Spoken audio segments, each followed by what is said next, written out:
Anela, ainda falando sobre economia, né? Ontem teve a divulgação da taxa básica de juros, aumento de 1 ponto percentual, e o presidente Lula, por diversas vezes, culpava o antecessor, o presidente do Banco Central, o Roberto Campos Neto, e agora assumiu o Galípolo na sua primeira reunião. Ele voltou a culpar o Campos Neto, passou o pano para o Galípolo, como é que foi? Ele falou alguma coisa em relação a isso também?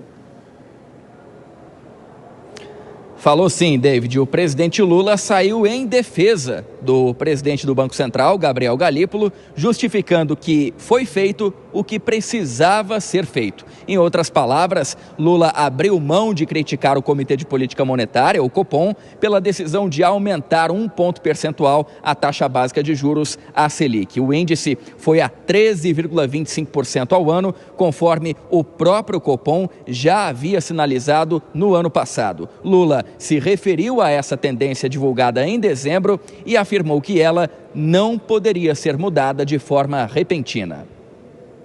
Uma pessoa que já tem a experiência de lidar com o Banco Central, como eu tenho, tem consciência de que num país do tamanho do Brasil, com a responsabilidade do Brasil, o presidente do Banco Central não pode dar um cavalo de pau num mar, revolto, de uma hora para outra. Já estava praticamente demarcado a necessidade da subida de juros pelo outro presidente, e o Galípolo fez aquilo que ele entendeu que deveria fazer. Nós temos consciência de que é preciso ter paciência. Eu tenho 100% de confiança no trabalho do presidente do Banco Central. Eu tenho certeza que ele vai criar as condições para entregar ao povo brasileiro uma taxa de juros menor. E diante da pressão inflacionária, o Copom pretende aumentar mais uma vez 1 ponto percentual novamente na taxa Selic nessa próxima reunião, chegando então a 14,25% ao ano. Se chegar a esse patamar, vai ultrapassar a máxima atingida durante a gestão de Roberto Campos Neto no Banco Central, ele que era constantemente atacado pelo presidente Lula. O aumento na taxa de juros incomoda o governo porque gera uma espécie de efeito colateral na economia, deixando o crédito para financiamentos e investimentos mais caro, o que reduz o crescimento do país. David. Pois é, André Anelli, muito obrigado por enquanto pelas suas informações. Vamos chamar o nosso time de comentaristas, Dora Kramer e também o Cristiano Vilela, começando por essa última parte da participação do André Anelli, né? O Lula admitindo, falando, olha, o mar tá revolto e não dá para dar cavalo de pau. Dora. Boa noite, David, boa noite, Cristiano, boa noite a todos.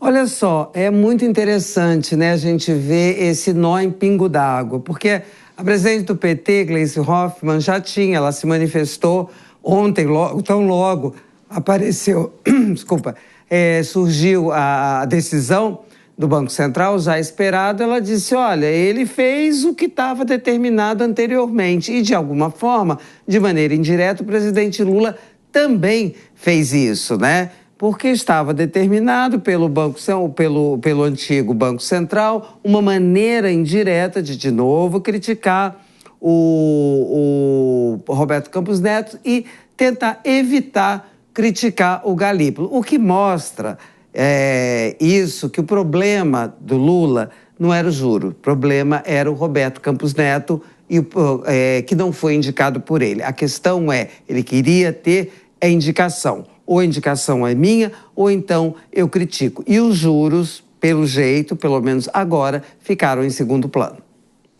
Vilela, em relação também a esse contexto econômico, depois a gente vai explorar um pouquinho mais sobre a fala em relação ao Donald Trump, mas, de fato, né, passou o pano legal para o Galípolo, né?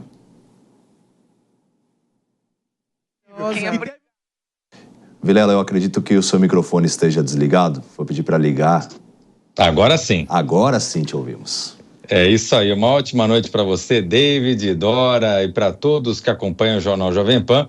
Você colocou bem, David, houve uma passação de pano realmente. O presidente da República, ele modulou o discurso, o seu discurso que ao longo dos 2 anos sempre foi com uma crítica muito enfática ao presidente do Banco Central, sob o argumento de que haveria ali um aumento abusivo na taxa de juros, quando o seu sucessor, indicado pelo presidente Lula, vem e na primeira reunião apresenta uma continuação no aumento da taxa de juros, o presidente da República deu ali, fez uma mexida, modulou ali e justificou esse aumento, botando a culpa no seu antecessor. Fica cada vez mais demonstrado, e a Dora colocou muito bem isso, que o problema era realmente a figura de Campos Neto e que, de fato, há um descompasso do ponto de vista econômico, e essa visão um pouco míope por parte do governo, ela é percebida pela sociedade. Muitas vezes a crítica por criticar, a construção de determinados inimigos, de determinados totens para brigar contra,